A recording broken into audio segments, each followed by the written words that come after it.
संपत्तियां अल्लाह को दी गई हैं,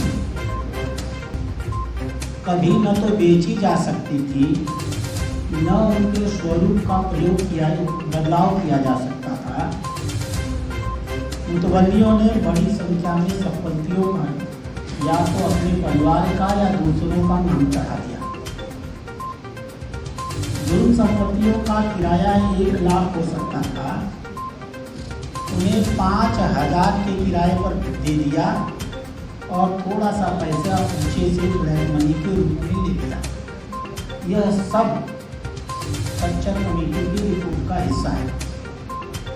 सच्चर कमेटी ने सरकार से कहा, मुतवल्लियों को दंडित करिए, वक्फ बोर्ड के भ्रष्ट अधिकारियों को दंडित करिए, जिन्होंने वक्फ की संपत्तियों पर कब्जा किया है उनसे खाली कराइए,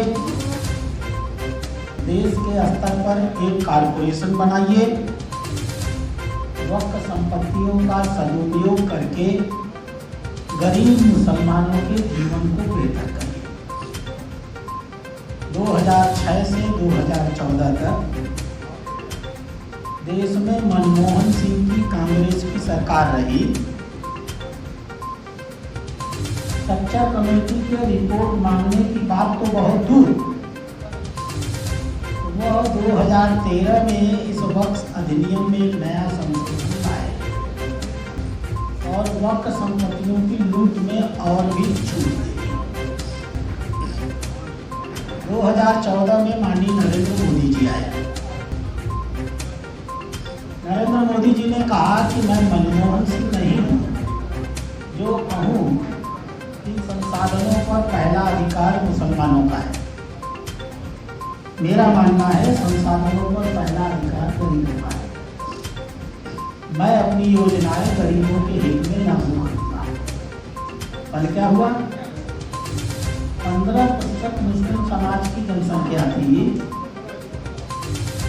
प्रधानमंत्री आवास के 31% आवास मुस्लिम समाज को मिले। उज्ज्वला योजना के निःशुल्क गैस कनेक्शन 37% मुस्लिम समाज को मिले। मुद्रा योजना का लाभ 36% मुस्लिम समाज को मिला। स्किल इंडिया का 22.7% लाभ मुस्लिम समाज को मिला। किसान सम्मान निधि के 36% लाभ मुस्लिम समाज को मिले। प्रधानमंत्री गरीब कल्याण योजना का 30% लाभ मुस्लिम समाज को मिला। एक बार भी प्रधानमंत्री ने नहीं कहा कि संसाधनों पर पहला अधिकार मुसलमानों का है, गरीबों का अधिकार है। जो ज्यादा गरीब थे उन्हें ज्यादा लाभ दिया। अपनी योजनाओं से लाभ देने के बाद उनके दिमाग में सच्चर कमेटी की रिपोर्ट आई। सच्चर कमेटी की रिपोर्ट जो कुछ मनमोहन सिंह की सरकार से अपेक्षा करती थी, जिसे मनमोहन सिंह ने कूड़े के ढेर में फेंक दिया था, माननीय प्रधानमंत्री ने कूड़े से निकाल करके उस सच्चर कमेटी का अध्ययन किया और कांग्रेस के जमाने के वक्फ अधिनियम में जो कुछ सच्चर कमेटी की अपेक्षा के अनुरूप परिवर्तन थे वो परिवर्तन कर दिए और नए वक्फ संशोधन अधिनियम 2025 को 4 अप्रैल को संसद से पास करा दिया। 12 घंटे लोकसभा में बैठक हुई, 14 घंटे राज्यसभा में बहस हुई। इससे बड़ी बहस भारत के लोकतांत्रिक इतिहास में आज तक कभी हुई ही नहीं। इसके बाद यह अधिनियम पारित हुआ।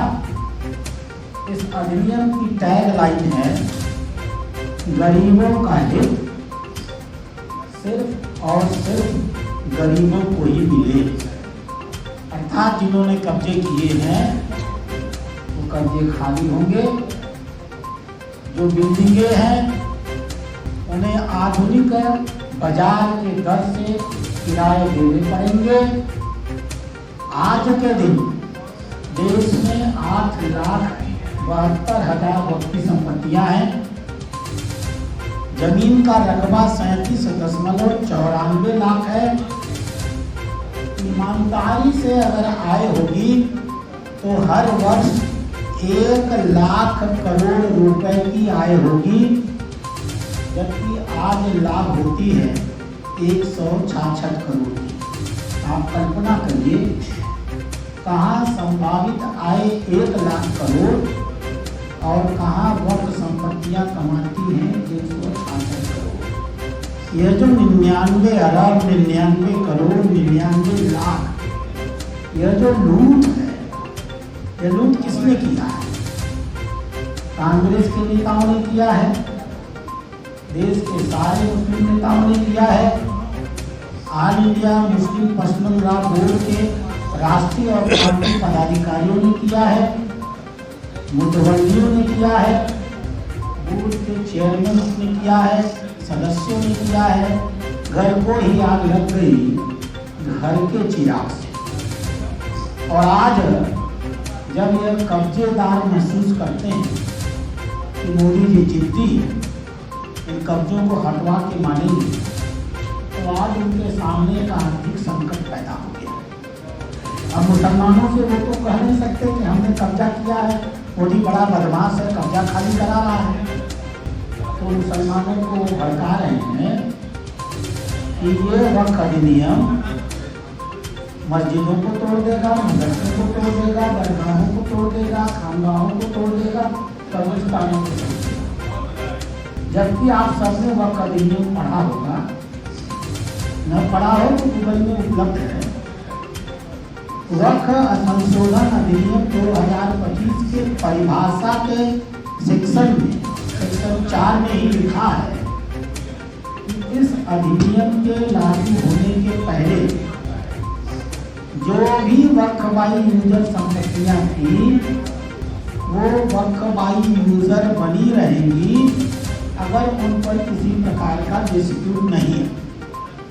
ये जो मस्जिद से लेकर कब्रिस्तान होते हैं, ये सब वक्फ-बाई यूजर की ही संपत्तियां हैं। माननीय प्रधानमंत्री ने इस अधिनियम को लाते हुए बहुत दयानतदारी का परिचय दिया है, बड़े दिल का परिचय दिया है। इस अधिनियम के लागू होने के वक्फ-बाई यूजर की पहले की प्रॉपर्टियों को न छूने की वैधानिक रूप से गारंटी दी। भारतीय जनता पार्टी अपने कार्यकर्ताओं और अपने अल्पसंख्यक मोर्चा के कार्यकर्ताओं के साथ देश के एक एक कोने में, एक एक जिले में, एक एक कस्बे में, एक एक गांव में घर घर जाने वाली है, 4 पेज का पत्र बांटने वाली है, वक्फ अधिनियम समझाने वाली है और जिन मुस्लिम समाज के रहनुमाओं ने जमीनों पर कब्जा किया है उनको बेनकाब करने वाली है। हम जन जागरण का अभियान मुस्लिम समाज को सच्चाइयाँ बताने के लिए प्रारंभ करने जा रहे हैं।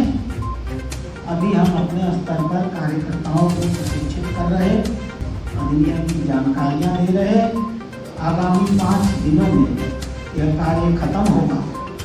फिर हम पूरे देश में बड़ी बड़ी संगोष्ठियाँ करेंगे, छोटी छोटी बैठकें करेंगे, मुस्लिम समाज के घर घर में पर्चे बांटेंगे, अखबारों में फुल पेज के विज्ञापन देंगे और वक्फ अधिनियम मुसलमानों के जीवन को कैसे खूबसूरत करने वाला है ये मुस्लिम समाज को बताएंगे। धन्यवाद।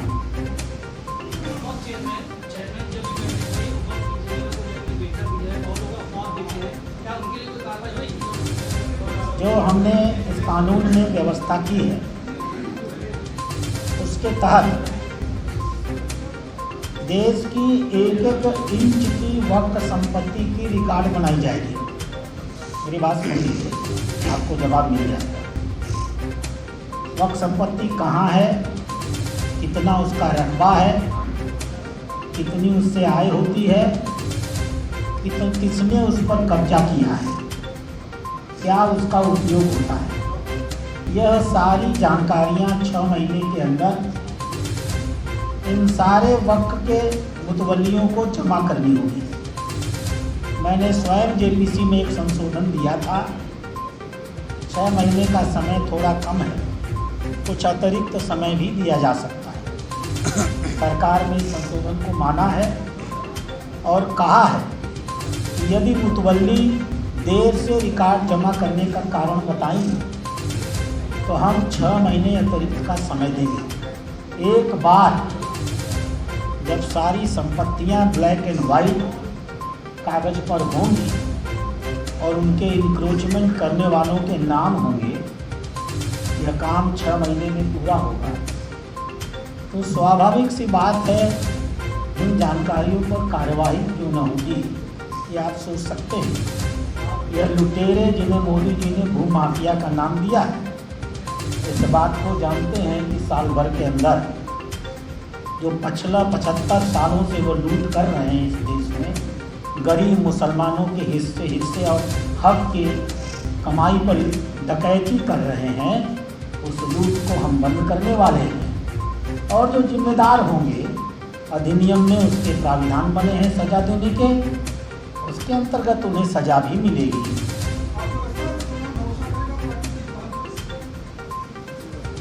देखिए, मुसलमान भी होता तो आदमी ही है। मैं तो पेशे से डॉक्टर हूँ। मैं तो किसी आदमी और आदमी में फर्क आज तक देखा नहीं। ये दुनिया का हर आदमी अपने हित के प्रति जागरूक होता है। यदि उसे लगे कि हमारी संपत्ति लूटी जा रही थी और आज उन लुटेरों को सजा मिलने जा रही है, और यदि आगामी 1-8 साल में वह ये देखे कि मोदी जी ने जो कहा उसे किया और उन खाली कराई संपत्तियों पर अस्पताल बनने लगे, विद्यालय और विश्वविद्यालय बनने लगे, अनाथालय और भोजनालय बनने लगे, प्रशिक्षण के नौजवानों के प्रशिक्षण के केंद्र बनने लगे, तो यह तो असंभव है। हर व्यक्ति अपने हित को जानता है।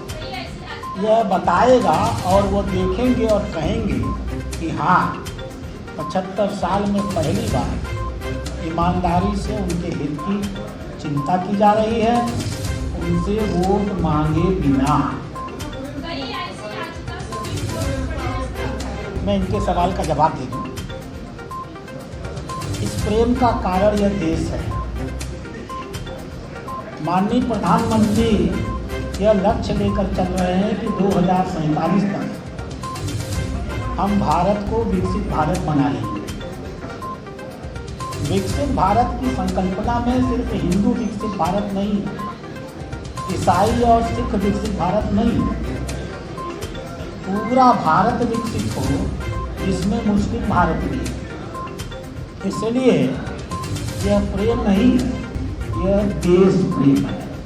इसको समझने की कोशिश करिए।